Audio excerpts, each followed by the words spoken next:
Good afternoon, my conscious co-creators. Welcome to another edition of the Conscious Consultant Hour, Awakening Humanity. I am very, very pleased that you are all here with me today, and especially those people following us on Facebook. We've got the Zoom working. We've got my guest on video. This is a landmark day for the Conscious Consultant Hour. Yay. All right, let's get started with our quotes of the day from Mike Dooley in the Universe and from Abraham, and then we'll get to our interview. First, from the universe. You know how sometimes when you visualize, you end up daydreaming too? Or when you finally remember to perform an act of faith, it feels kind of hokey? Or sometimes you catch yourself worrying or thinking too much about the past, or wondering whether or not you have invisible limiting beliefs holding you back. Well, that's exactly what all illuminates go through, especially the good-looking ones. But when they arrive in spite of it, and so will you. Worry not, just keep chugging. Hugs the universe. We love our quotes from Mike Dooley in the Universe. This one is a little disjointed for me. Talking about, it's like we don't get everything perfect right away. We may visualize, we may remember to act on faith, and we may remember to do the right things, but then sometimes we get sidetracked. We do things, but not quite right. Well, you know what? That's everybody. Everybody goes through that. We're human beings. We don't get it perfect right away all the time. And even once we do really well at it, sometimes, we just have an off day. And to be honest, today is one of those off days for me. May not sound like it, but I had a really rough night last night. I don't know. I was having all kinds of weird dreams that woke me up and didn't get very good sleep last night. And so, this morning was really feeling kind of off. And that happens, just because we're used to having good days, just because we're used to having things go well, does not mean that we don't sometimes have difficult days, does not mean that we don't get thrown off every once in a while. It doesn't mean that, we get it perfectly all the time. Of course, that's what we strive for. But I think it's really just that practice of being kind and gentle to ourselves and just, being understanding that it's okay. We don't have to be perfect. We do mess up once in a while. And those are the times, especially those are the times to practice self-care, self-love, and to kindness and gentleness with ourselves. And personally, I find sometimes that when we're going through that rough patch, it's a little bit humbling. It helps us to be a little more kind and a little more understanding of when other people go through the hard times. So I think it does serve us, even if in the moment it's not very pleasant. All right, a good quote from the universe, a good reminder to not worry, but just keep chugging. All right, let's see what Abraham has in store for today. The reason you want every single thing that you want is because you think you will feel really good when you get there. But if you don't feel really good on your way to there, you can't get there. You have to be satisfied with what is while you're reaching for more. Abraham. Really good quote from Abraham. That's really, to me, I love these quotes that are really about the journey and not the destination. Because so often we find ourselves like just saying like, oh, when my business is really thriving, I'm going to be so joyful and happy. Oh, when I meet the perfect person, I'm going to be so happy. Oh, when this happens, when that happens. And we put all these conditions on our happiness and our joy, and that so misses the point. And that's what Abraham's talking about here, that it's really about having a joyful journey along the way to those things. There's nothing wrong with having goals. There's nothing wrong with having direction and having a place that we're trying to get to. But the best way to get there is to enjoy the journey, is to enjoy the steps along the way, so that all this time in between is not wasted. I did a whole show on this last year, year before last, called The Dash. And for those of you who don't remember, the dash is that dash on your tombstone where it has your birth date and it has your death date, and there's a dash in between. And that's where life is lived, in between those two dates. Life is lived in the dash, and it's the journey. It's the everyday, day-to-day little things that make all the difference in the world. And there's no point in putting off our happiness and putting off anything until we hit some milestone, until we arrive at a destination. It's so totally missing the point. It's having that joyful step-by-step path along the journey. Now, look, every step is not necessarily joyful, like I just said before in the prior quote. We're human beings having a life experience. There are ups, there are downs, and that's okay. The Buddhist concept that, suffering is caused by not accepting what is, to me, is just so relevant about this, is just when we can just accept what is, whether it's feels blissful or it feels agonizing, when we release our resistance to it, we're able to glide through things so much easier, and we're able to enjoy things so much more, and we're able to get through the difficult parts so much more quickly. So if we can really, and this is what Abraham said, to be satisfied with what is while we're on our way to reaching for more. Right? We don't have to stay where we are, but if we just don't resist it, if we just don't deny it, if we just don't say, oh God, I don't want to be here, I want to be somewhere else. And I mean, of course, we feel that way. We all feel that way sometimes. But if we can just know that it's all going to change and that we're not going to stay there and that it's all just a part of life, and that by going through sometimes the difficult stuff, it helps us to appreciate the great stuff in our life all that much more, then hopefully it can help make things a little bit, easier to get through. All right. So 2 wonderful quotes from Mike Dooley in the Universe and from Abraham. Rather interesting quotes, and I think rather apropos for our topic today. And it is now my pleasure to welcome to the show editor, director, and filmmaker Roger Nygard. Welcome him back to the show because he's been a guest before. Roger has directed such TV series as The Office, The Bernie Mac Show, and edited Emmy-nominated episodes of Curb Your Enthusiasm and VEEP, including upcoming seasons this year, or actually, I guess the season already started this year. Roger's indie features include the notorious documentary TREKKIES, for all us Star Trek fans, the gritty comedy drama Suckers, a documentary about alien enthusiasts, 6 Days in Roswell. Oh, we never really talked about 6 Days in Roswell, Roger. We have to talk about that sometime. And the spiritual documentary, which is how I got first introduced to you, The Nature of Existence, or What's the Point of Everything?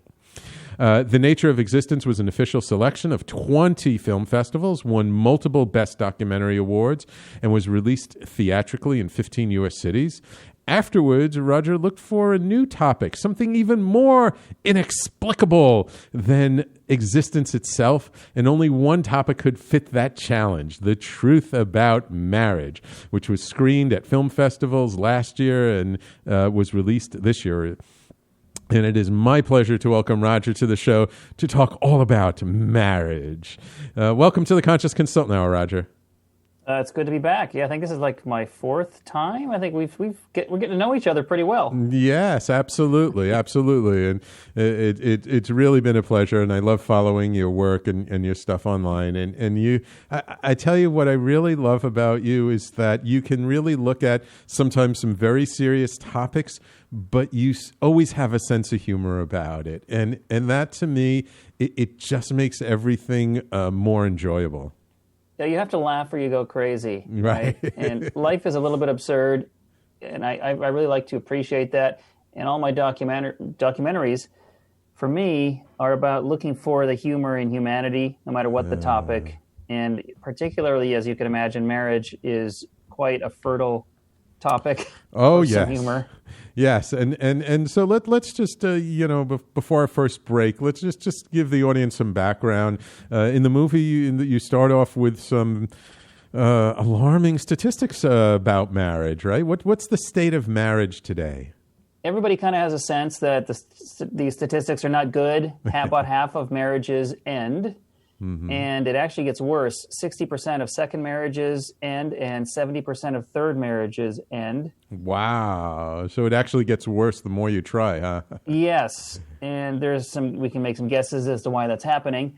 But part of why I started on this journey to find out why is marriage so difficult, why are relationships so hard, is because of my own frustrations, my own failures in my own relationships. I'm working out this obsession myself with how can I do a better job and just be a little happier. And I found there are little tiny things that anyone can do to substantially change the trajectory of your relationship starting today, right now. All right, cool. We'll get into those after the break. I just want to ask you before we go to break. You start off the movie talking to your grandma, which I loved, and she really gives an interesting perspective. You have a pretty good relationship with your grandma, I take it? Well, she is the matriarch of the family. She lived to be 102. She's gone now. I interviewed her in the film when she was 100. It took me 7 years to complete this film. Wow. And luckily I got to her, while she was still lucid and cogent, and as she was until into her hundreds, which is amazing. Wow. I mean, I hope I can be as lucky as she is. But anyone who gets to that age has got some wisdom. And for instance, I asked her about love. Did you ever talk about love when you married my grandfather? And she said, love? No, we didn't talk about that. People just got married. That's what you did. More important was compatibility. You could be in love with somebody, and then you're together, and you find out he doesn't wash his feet. It's not going to work out. Exactly. Yeah, my mom actually lived to 99 and a half, and she just passed away last spring. It's the same kind of thing. I mean, when she married my dad, I don't think love, but she got married kind of late for her age. It was my dad's second marriage. And I know for him, he had a young son that his first wife had committed suicide. And I know he his sister was taking care of his son, and I know he wanted a woman to take care of his kid, and I'm sure he wanted a relationship as well.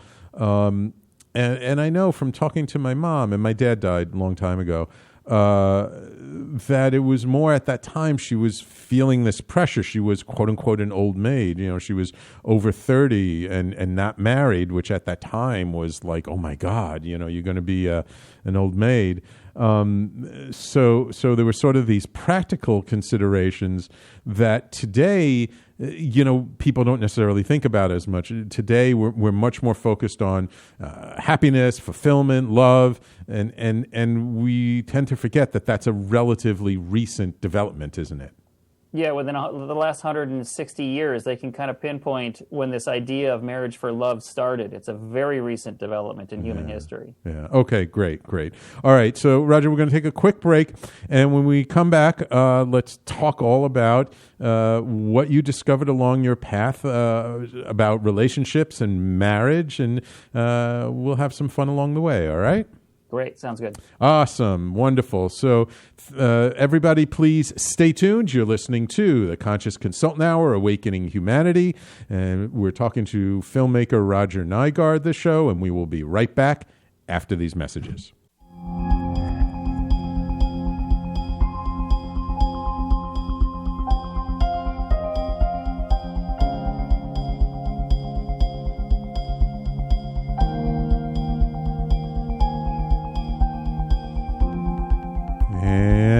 welcome back to the Conscious Consultant Hour, Awakening Humanity. We're speaking this hour with Roger Nygard, creator of the documentary film, The Truth About Marriage.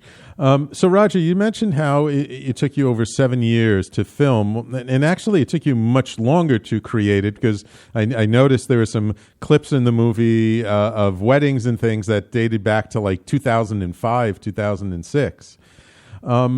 Why did you, I mean, you mentioned about sort of your own thing, but why did you really say, like, now is the time to create this kind of a documentary?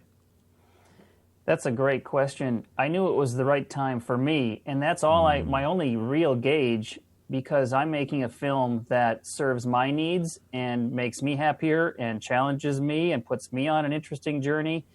And the audience, I'm guessing, hoping, is feeling the same thing. We're all feeling the same zeitgeist and needs the same knowledge, same information, same awareness. And so as I learn about marriage, the origins of marriage, what we're doing wrong, how we can do better, everybody's doing it wrong is what all the experts said. We're all doing relationships wrong, some a little bit less wrong than others. But there are little things that we can do. You don't have to do any of these things, but if you want to be happier, it's a good idea. And so as I learn them, you come along on the journey in this documentary and learn them as well. Right. Okay, cool. Have you ever been married? No, I've been 3 times that I felt I was in a relationship where I was in love and I was imagining it and I could envision the future. And that was the goal, right? That's what it is. That's the goal in relationships. Why else are you getting together with people? You have an ultimate goal in mind. Right. And each time it ended difficult. It was difficult. The endings were difficult and painful, and it didn't fill me with hope that it was going to go better next time. Right. So something was wrong, and I've learned so much how I was sabotaging things unknowingly. I had no idea where all the minefields were and what I was doing wrong. And it's so, for example, a quick example. One thing I learned is that we all have this idea. We know what we need. We have these feelings innately. Well, I need this to feel fulfilled emotionally, spiritually. And then that's what we give our partner. We give our partner these things that we feel like we need. But the thing is, our partner needs something different. We each need different things. The masculine and the feminine have different needs or relationship vitamins. And if we're giving the wrong vitamin to our partner, they're not going to feel satisfied. In fact, they're going to get more frustrated. And they're doing the same thing for you. So part of the journey, of the learning curve, is to learn who and what you are, accept what you are, first of all, which is the hard part, accepting and loving yourself, right? Accepting what and who you are and what kind of a species you are. What are the needs of your species and you individually? And then your partner, because they're going to be different. And once you know and accept those things, then you're on a path toward a much happier relationship. Right. Absolutely.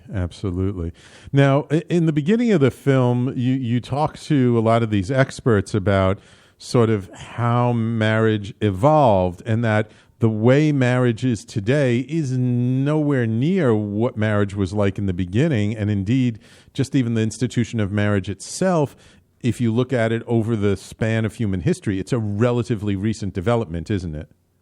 Right. Well, if we say traditional marriage, what era is represented by traditional marriage? You're going to think probably of the 1950s or maybe early 60s, somewhere in that 15-year span. But the thing is, humans have been around and coupling for 200,000 years. Our species has been here for 200,000 years. Right. The idea of marriage has only been a part of our consciousness for maybe 6,000 to 10,000 years of that time period. I mean, 95% of the time we were doing something else. Right. What we're doing now is a very small period of time. So what were we doing during that 95%? Well, it turns out the anthropologists and the historians and the evolutionary psychologists have an answer. They have discovered or suggest through their research and data that the way humans naturally existed, and they call this the savanna principle, the way we lived on the African savanna, is we lived in small tribes of 150 people or fewer. Everybody knew everybody. Everybody knew who was pulling their weight. They're trading favors. They're sharing. It's called reciprocal altruism, right? You remember who owes you, and you know who's not doing their part. we now put a label we call reciprocal altruism, morality, do unto others as you have them do unto you. That was natural. In order to live as a social being in a tribe, that's a natural way of relating to your fellow members, is to practice the golden rule. And that's what they were doing, as well as sharing food, shelter, clothing, child rearing. And Christopher Ryan, in his book Sex at Dawn, argues they were also sharing their sexuality. Nobody had a proprietary feeling about their sexuality. And in fact, if they did, that would be antisocial behavior, and they'd be ostracized for that behavior. It's a newer concept, this idea of protecting your own sexuality and being monogamous, which is obviously the natural way of relating now. And there's a good reason for why monogamy is a better choice for our current culture. But what's changed since then is our culture has changed. We as a species are the same as we were 100,000 years ago, but our culture has changed and evolved rapidly. And now it asks us to behave, our culture does, society, in ways that are out of sync with what's natural behavior for us. And so everybody's frustrated trying to reach these virtually unreachable goals that our society, parents, friends, institutions ask us for these ways to behave. And so this frustration leads to anger, difficulties, breakups, try again, switching partners. We think we're trading up, but we're just trading one set of problems for another. And all these unnecessary difficulties that we could be doing so much better with a little bit of knowledge. Nobody teaches us how to have a relationship in high school. It's like, here's the most important thing you're going to do in your life is have a relationship. No training, go figure it out. No wonder we're frustrated. Exactly. And you know, I've heard, and not necessarily exactly the way it was practiced 10,000 years ago, but I have, through running the network and listening to so many different shows, that there have been people who've moved to the United States from Africa, and they talked about in their small village in Africa where it was like the children were raised by everybody in the village. And that, you know, if a kid did something on one side of the village before they got back home, their parents knew about it because everybody was watching everybody. So there was still some of that remnants of that very sort of collective attitude towards the people in the village. Not to say that the village was necessarily non-monogamous, but just that kind of thing where everybody was responsible for everything. So you can still see that remnants even in modern times. Yeah, imagine that you live in a community where everybody is connected and shares and has a sense of belonging, and everyone loves everybody. And I think we miss that feeling now in our society where we become more isolated. We have families and extended families, but those are becoming even more and more fractured as our society continues to treat us more as individuals. And it's very hard. It's difficult, and we get lonely and frustrated and unhappy. And then we expect to find one partner who's got to satisfy all these needs that the entire tribe used to satisfy at one time. It's virtually impossible for one person to do that. And so we get frustrated with our partner. You're not giving me my needs. We're not designed to give each other all of our needs. There was one a great quote in the film. I remember when you were talking with the poly couple, where one woman said, "We're not needs machines. You don't put a quarter in and get a need out." That you know, our needs are supposed to be met by many people, not just one person. Imagine how much better it would be and easier, right? And you know, there was one person in the tribe who was the good storyteller, one who was maybe the good hunter, one who was this, that, and the other, and there was less of a fear that you're going to lose your security if your husband dies or your wife dies or both parents die, because everyone's taking care of everybody. And when it all changed from the original way, the African savannah, the savannah principle, the way of living, to the way we live now, was about 6,000 to 10,000 years ago when we discovered the idea of agriculture. And we stopped being nomads and stayed in one place, growing our own crops. And then the idea of propriety occurred to humans. Well, I live here. This is my land. These are my animals, my wife, right, my woman. And to this man, now the idea that since I own all these things, how can I be certain that I'm passing along my belongings to my genetic offspring? So over time, one solution to that problem was to create this idea of a fence, putting a fence around women's sexuality, a social fence. Right. And that's what marriage was. It's a way to control the sexuality of women, the sexual behavior, so that a man can be certain it's his baby. Because if he's out working in the field or hunting or what have you, he can't keep an eye on her 24/7, Right. which they call that mate guarding in the wild. If you can't do that, you need another way to feel confident that it's your baby. A woman knows it's her baby. There's no doubt it comes out of her. But a man, how can he be sure? It's that old mommy's baby, daddy's maybe. Well, marriage was a way for men to protect their fragile egos and try to control the sexuality of women, which is ironic, isn't it, when you think about it? Yes. Yeah, it is. And it's also interesting because something you point out is that, in the past, like even in the Bible, having more than one wife was always something that seemed more acceptable than a woman having more than one man. Again, going back to the whole idea that, a guy can have several wives and he knows all the offspring of those wives are still his kids. But if a woman has several men, she doesn't know who's the father of what kid. Yeah, that's a problem for that.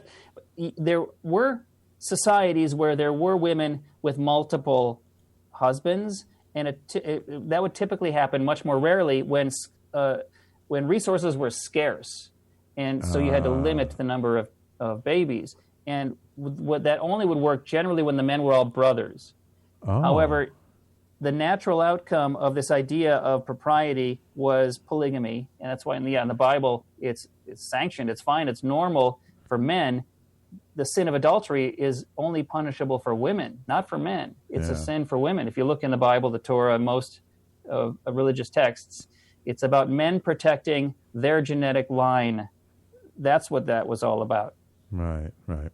Okay, so good history lesson. We're going to take a break now. When we come back, let's talk about what can we do today to have more successful relationships. You interviewed a lot of relationship experts. You've got a ton of great advice. Let's help our audience to work on having better relationships today, okay? You got it. Awesome. So everybody, please stay tuned. You're listening to the Conscious Consultant Hour, Awakening Humanity. We do this every Thursday, 12 noon Eastern to 1 p.m. right here on talkradio.nyc and on Facebook and all over the place on our video live stream. So please stay tuned. We'll be right back.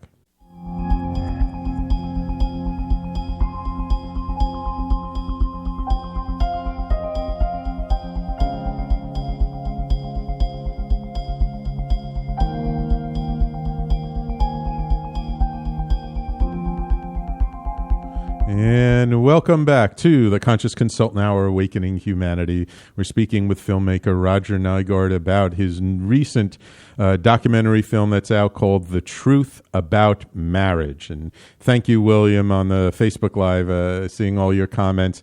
Yes, it's The Truth About Marriage. And it's, the website, Roger, is thetruthaboutmarriage.com. Is that right? That is correct. Okay, cool. So we've talked about kind of the problems and the history and kind of where we came from. So what have we learned? What have you learned in this film from talking to all of these amazing people from around the globe? I can't believe how many different places you went to speak to these people. What have we learned about successful relationships, and what does it take in today's world to have a successful relationship? Yeah, that's what I wanted to find out, and I did. And part of it is really being mindful, number one, and remembering daily to do things like practice gratitude, a lot of thank yous. It's important to vocalize that, verbalize it daily. Thank you, honey, for picking up the groceries. Thank you for breakfast. Thank yous. It's important. We forget. A related aspect to that is called capitalization, where if your spouse comes home and says something really wonderful happened today, it's very important for you to capitalize on that and say, wow, I'm so happy for you that happened. Because if you don't, it counts against you. And if you do, it increases your happiness for the whole week to do that little thing. I'm sorry's, right? You got to verbalize the I'm sorry's. These are all kind of the obvious ones. Right. But when I really drilled down and what I coalesced, they were all saying kind of the same thing. And here's what it was. there's the masculine energy, the feminine energy, right? And, you know, we kind of agree that men, on average, have more of the masculine energy and women have more feminine, but we all have both to some percentage. Absolutely. And sometimes it's reversed. Yes. The best partnership is when your partner has kind of the opposite energy of you. You need a masculine with a feminine. Right. It doesn't work to have two masculines and two feminines. Gay, straight, doesn't matter. Right. In the documentary, I didn't really get into gay marriage, and maybe for the sequel I will, but because it's kind of irrelevant for relationships. It's really about the masculine energy and the feminine energy, and they have different needs, different relationship vitamins. Here's the mistake we make. Men are terrible listeners. They don't get it. It's not intuitive. And here's how you should listen. Guys, pay attention. If you learn one thing today, try this experiment for a week and see what happens. You're going to be shocked, I think, at how it's going to increase your passion, your happiness, your relationship. Everything's going to be better. And you're going to get to do more of what you want out of the deal. You'll get more yeses. Go home, take your cell phone, put it on airplane mode every night for 15 to 20 minutes, whatever, 10 minutes, 30 minutes, it'll vary, and ask your wife or your spouse, your feminine person, honey, how was your day? How are you feeling about your day? And then shut up.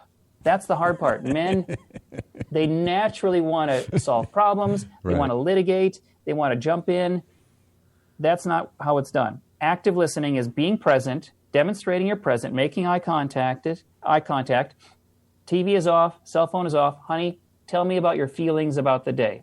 Because she's processing her emotions from whatever happened during that day and needs to, it's a catharsis, needs to express it. It's just innate in the feminine. And you being the partner, her partner, are the person who she turns to. If you can provide that for 15 to 20 minutes a night, it's going to be a drastic change. And we forget to do that. Time goes on, you come home, you're tired, you watch TV, you get on the iPad, whatever, and you're not looking at each other. You're not relating. She needs that vitamin. Now, women, or the feminine, don't take advantage of that. Don't ask for more than 15 to 20 minutes a night, or this precious resource is going to diminish over time. You're allowed to have that. You deserve it. But that's kind of it's a good amount, because men's brains, the masculine, they can't handle more than 15 minutes or so of relationship talk. Dr. Gottman calls it flooding. The masculine brain will get overwhelmed when you talk relationships beyond a certain period. It's just not designed the same as the feminine brain. Gotcha. That's what I learned about what can the masculine do.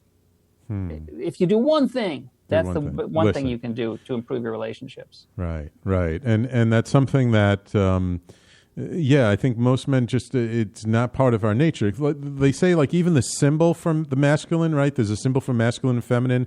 There are two circles, but the masculine, it's a circle with an arrow coming out, and the women, it's a circle with like a cross on the bottom. And so the masculine, the arrow, it's like we're always pointed. We're going in a direction. We're problem solving. We're going somewhere. And when it comes to relationships, it's not about problem solving. It's not about going somewhere. It's just about being present. Exactly. Demonstrating, proving, being present with your significant other. Right. There's a counterpoint to that. What should the feminine do to give the masculine the vitamin, give him what he needs? And it's about accepting that your partner is different. And we all want connection, right? And the feminine seeks connection 24/7, wants connection. The masculine also wants connection. However, once he has it, he yearns for freedom. And so there's this continual pull, and then it's this orbit between connection and freedom. And once he has freedom, he misses her and then wants to come back again. And if you try to get in the way and stop that orbit, it's going to cause frustration, which leads to anger and arguments and fighting. So how do you best facilitate that? And it's going to take some effort on the masculine's part to help facilitate it properly. And one of the best ways, according to the experts, Dr. Pat Allen was an exponent of this, and Dr. Bonnie Eaker-Weil, both were really suggested that what you should do, men, is announce your disconnection. Honey, I'm going to go golfing with my buddies. And at the same time, when you announce the disconnection, you announce when you will reconnect. And I'm going golfing with my buddies, and I'm looking forward to seeing you tonight at 7:30 for dinner. So now she knows you're disconnecting, when you'll reconnect, and she feels safe and secure, and also make sure you're home at 7:30 like you promised. Be a man of your word, or call. Right. That's the best way to give both what they need and allow the masculine and the feminine to interact, because we're designed to complete each other, not to be two duplicates. We don't, two masculines don't work, two feminines don't work. Right, right. Regardless of whether it's a man and woman, or man and man, woman and woman. Whatever. Yeah. Right. So one of the interesting things in the documentary was the different couples that you followed, or different people that you followed from sort of the beginning to the end of the film, and who got married, who stayed married, who wasn't married.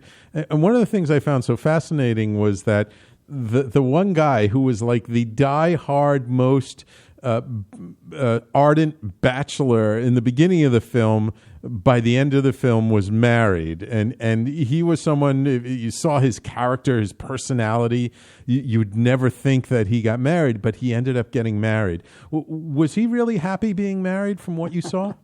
He's still married, still happy. Still married. His name is Don Blanquito. He's a rapper with great, funny, great music, and he moved to Brazil, learned how to rap in Portuguese, learned Portuguese because he loved Brazilian women, and decided this is where I'm going to live for the rest of my life and enjoy being single amongst all these beautiful Brazilian women. One of his songs was "Single Forever," right. And he just extolled the virtues of being a bachelor. Cut to 6 years later, and he's married with a daughter, and has completely changed. It's really a story of redemption, which is a great story. It's a wonderful story. Yeah. And he turned into a great father. How unexpected, right? Is it really unexpected, though, or is that's kind of what happens? It's sort of natural. Right, right. And then what about some of the couples who, seemed to be so happy when they got married, and then they didn't last, did they? Yeah, well, every time we all get invited to weddings. Right. And me too. And so I started bringing my camera when I went to weddings and interviewing the couples and asking them questions, because I was wondering, they seem so happy on this day and so certain that they're going to beat the odds, but it's a coin flip. It's a 50-50 coin flip. Right. What's going to happen? And I was curious, and I didn't know what would happen with any of these couples. I just started filming. I actually filmed 5 couples, and 3 made the final cut. Of the feature, where I was at the wedding, and then it checked in 3, 5, or 7 years later, and it was always surprising. It's, you know the old Woody Allen joke: if you want to make God laugh, tell him your plans. Right. Nothing ever goes the way you expect or plan it to, but they're all dealing with it in different ways. One of the couples I was there when they were getting divorced, signing the divorce papers, and they talked about how their expectations had changed. And the polyamorous couple are still together, still very happy. Here's something I learned about polyamory, unexpectedly, is that they're really a high-functioning couple. They do really well together, this polyamorous couple. And the reason, I believe, is not because they're polyamorous. It's because in order to be polyamorous, they have to be very open and honest about who they are and what they want from each other. One of the recommendations from the experts was to increase your chances for success in a relationship and increase your happiness and your success for longevity. Newlyweds should have premarital counseling, and religious couples tend to do better than non-religious couples in terms of longevity, and that's not because of their religion. It's because they're forced to do premarital counseling by whatever their religious institution is, just so that you know what the rules are going in. Otherwise, you're in for a lot of surprises. Right, right. Absolutely, absolutely. And actually, I want to come back after the break to sort of these non-traditional forms of relationships, because we're beginning to see them more and more talked about in sort of the public and the mass conversation happening right now.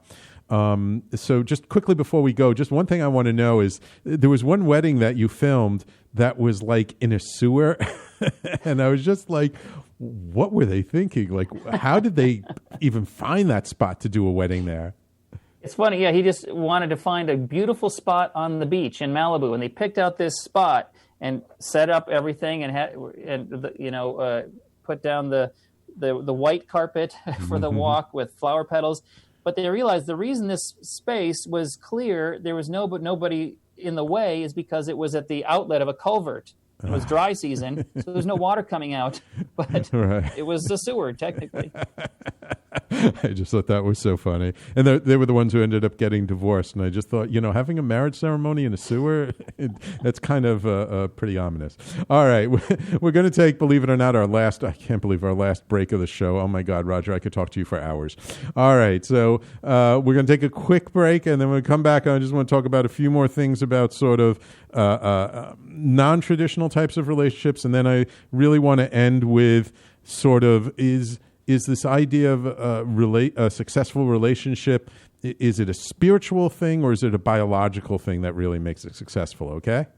You got it. All right, everybody, please stay tuned. You're listening to the Conscious Consultant Hour, Awakening Humanity. We've been speaking this hour with filmmaker Roger Nygard, all about his most recent documentary, The Truth About Marriage, and it's an upcoming book. We'll talk about that too. Everybody, please stay tuned. We'll be right back.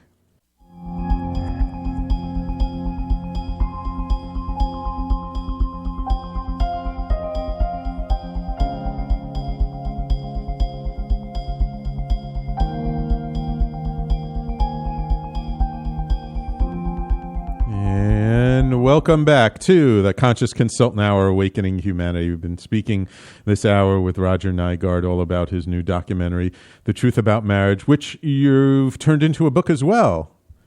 Yes, and you're mentioned in the book, by the way, because when you were interviewing me for The Nature of Existence, you gave me some great suggestions when I said, I'm thinking about doing this marriage documentary, and you said, you should talk to this person and that person, and so I did track down some of your people. Yeah, it was a pleasure to see Marnie Kagan in the film, who is actually a former host on our network. She used to do a show called Love in the Afternoon. That was a very good show about relationships.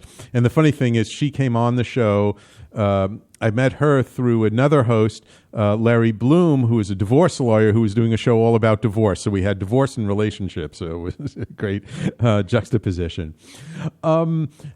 I want to talk for just a couple of minutes about sort of the new sort of alternative relationship structures that are becoming much more common these days. And just the other day, a friend of mine sent me a link to an article in Time Out on timeout.com. Something like, why do I keep seeing this ethical non-monogamy in my Tinder feed? And where the woman was talking about, what is this ethical non-monogamy, polyamory, what is this all about, and does it really work, and all that stuff. And you kind of, and actually I love the fairy wedding that you filmed, but it's really quite interesting. And what you said before, at least my experience of talking to people who engaged in this, is it requires a lot more communication, a lot more honesty. And so the people who get involved with these alternative styles, they tend to be just more conscious people in a way. Yeah, well, let's start with the problem. The way that dating typically occurs is I go on a date and I present my best version of myself to someone who's doing the same. So I have this mask. I'm wearing this mask, best version of Roger. And so it's a mask dating a mask. Right? And we try to hold these masks up for as long as possible, for the duration of a relationship, and it's impossible. You can't hold it up forever, and eventually it slips, and the other person is shocked or surprised, and I didn't know that I thought you were this mask person, and it's frustration results. Right. Now, if you can be honest about yourself from the beginning, then you're not going to have that problem, but that's so difficult. Yeah. Honesty is not... it's not innate. It's not natural. It's not what we're taught. Funny enough, we're taught to lie to each other. We're taught to present these false personas. The polyamorous community has to be honest with each other in order to relate. It's a requirement. And honesty is the best policy, right? It's better to take your lumps up front. They're much smaller lumps than if you put it off and wait until later. But we do it. It's natural. We take the path of least resistance, which leads to one little thing leading to another until it's a big disaster of a relationship. But so naturally, people are looking at alternative ways of relating with each other. Right. And what we do now, what's natural is serial monogamy. You got to get rid of someone, and then you can have a new person, which is essentially polyamory without keeping the old person your around, previous lovers. Right. But one of the points that one of the people in your film made was that you shouldn't be honest about everything all the time with your partner or partners. That, there is a little bit of either holding your tongue or of like saying nice stuff to smooth over the rough patches, right? Yes, right. Here's the hard part. Yeah, when should be honest? When should you be honest, and when should you not be honest? And I really tried to find out an answer to that in the film and in the book, because sometimes we use this, I was just being honest with you, as a way to cudgel our partner in an argument. And you have to buffer your honesty with sensitivity, is how William Doherty put it, one of the psychologists. Right. Do I look fat in these jeans? Yeah. Clearly, you don't want, your partner's not asking for an honest assessment. Right. They're looking for support. Honey, you look beautiful. Yeah. That's what you have to learn, how to read the room. Right. I always answer that type of question with, is this a trick question? Of course it is. And when I was talking to Marnie Kagan, it was funny. I asked her, would this be a good rule when someone asks, am I the most beautiful person you've ever dated, or am I the most handsome, or am I the whatever? The last is always the best. Right. Yes, absolutely. And there's so many more. There's so many great relationship tips. There's so much great information in the film. I highly, highly recommend people go out and see it and get it. I do want to talk about the fact that you're creating a book out of the movie, which is the opposite of the way things usually come. But before we get there, I just want to touch upon this topic. We only have a few minutes, so we got to do it briefly. This whole idea of attraction and falling in love. Is this a spiritual, like two souls calling out to each other? Is it biological, or is it something else? Yeah, we like to think that there's a soulmate. That's a natural way of thinking, and the experts typically are against the idea of a soulmate. It's destructive, they say, to think that way. It's better to think of finding a good person for you and then becoming soulmates over time is a much more healthy way to approach the soulmate concept, because a lot of things are out of your control. We're attracted on a chemical basis. You can't change your chemical structure or the person you're with. So your body can sense whether you are a good chemical match. We call it passion. You feel it as passion, but it's your body going, okay, this would be a good person to mix genetics and make a baby with, because what they found it's based on primarily is complementary or opposite immune systems. You are attracted passionately, we all are, to someone whose immune system is much different from ours, from your own, because then you're giving the offspring the benefit of two dissimilar immune systems and a better chance at survival. When you meet someone with the exact same immune system, it's called the MHC, the histocompatibility complex. There's 100 apparently different types of immune system variations. Wherever you are on the spectrum, the closer you are to someone, the less passionately attracted you are to someone. So there goes free will, right? So there's that. But then you can add a spiritual layer on top if you've got the basis, the chemical basis, and the masculine and feminine opposites. If you are a good match, you can add the spiritual, your soulmate layer on top of it and grow into that over time. Okay, wonderful. So I want to ask you, you've decided to create a book out of the movie, and usually don't they make movies out of books? Yeah, it's funny. Where this came from in my mind was I was at a film festival screening at the premiere of the film in Orlando, Florida, and I noticed there was a woman in the audience scribbling furiously during the movie. And during the Q&A, I said, "What are you writing?" And she said, "Oh, I'm taking notes because my friend couldn't be here today and she needs to get a boyfriend." So the film is filled with ideas for to fix things, like to be more how to be more attractive, how to keep a relationship once you have it, etc. And so I thought, well, I'm going to help you out. I'll take the notes for you. And plus, there's so many tips and things I couldn't fit in the documentary that a book just seemed like a natural. Cool. So what kind of response or reaction have you gotten from the film over the time that it's been out and over all the screenings that you've had with it? Funny enough, people like to talk about relationships and think about relationships because it's what we do. We're social creatures. Right. And I can't believe it took me this long to figure out I should make a documentary about this because obviously it's foremost in our lives if to be happy. The lesson that I learned out of making this film after going through a deconstructing marriage and looking for the problems and this is wrong, and at the end is what for me it was, well, you know what? Life is better shared. We're meant to be together. That's the whole point. Watching a sunset with somebody makes that sunset so much more beautiful than watching it alone, experiencing life alone. Yeah. It's better, even when you go through hard times, you're going to go through rough times. Of course you are.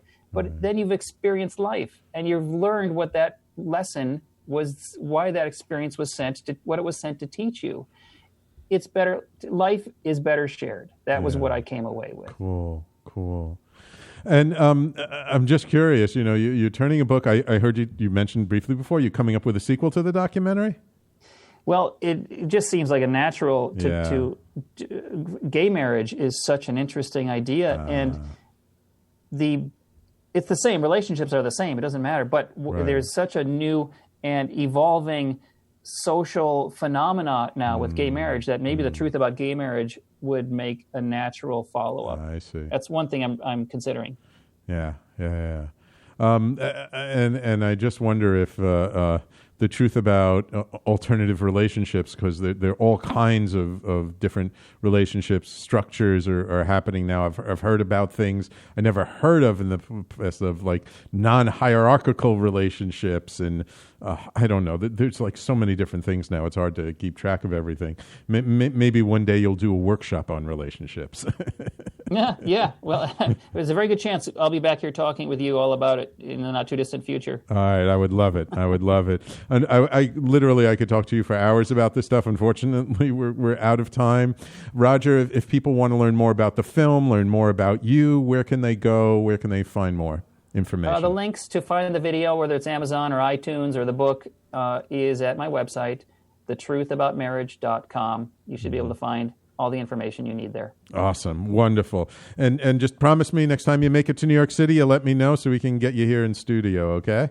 You got it. All right, wonderful. Well, thank you so much, Roger. I appreciate you taking the time to come on the show. And I want to really thank all of our listeners and everybody watching on the Facebook Live. Please do me a favor. I feel this is such an important conversation. If you've gotten even just one thing out of this interview, please share it with your friends, with people you know. Don't keep us a secret. Share the video, share the podcast. The podcast, we're everywhere on Apple Podcasts, on Spotify and Stitcher, everywhere. So please share and let people know about us. Thank you all for tuning in. Coming up next on talkradio.nyc, Voices of Courage with your host, Ken Foster. And, of course, we will be back with a brand new show talking to you next week, 12 noon to 1 p.m. Eastern, every Thursday. Thank you all for tuning in. Talk to you soon.